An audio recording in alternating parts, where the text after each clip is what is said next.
и провода. Обязательно нужно подсоединять провода. Так, самый короткий С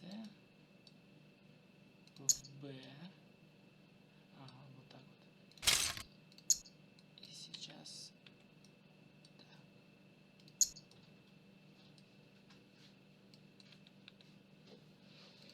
Вот так вот подсоединим.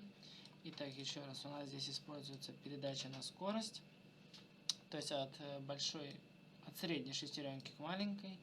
И значит, у нас будет инверсия. Когда робот будет ехать, мы в программе будем делать вперед, значит, он будет ехать назад. Вот.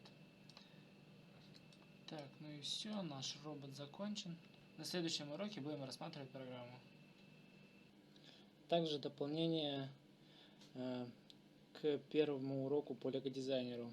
Лего-дизайнер еще у нас, получается, умеет выводить таблицу в Excel, в которой указаны наименования всех деталей, которые у нас используются в модели. Все это делается по нажатию комбинации клавиш Ctrl плюс B.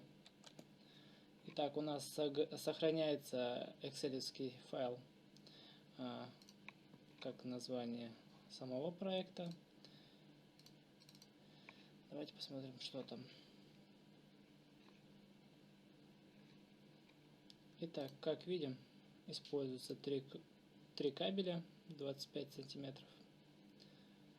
И дальше все детали. Итого 116 деталей.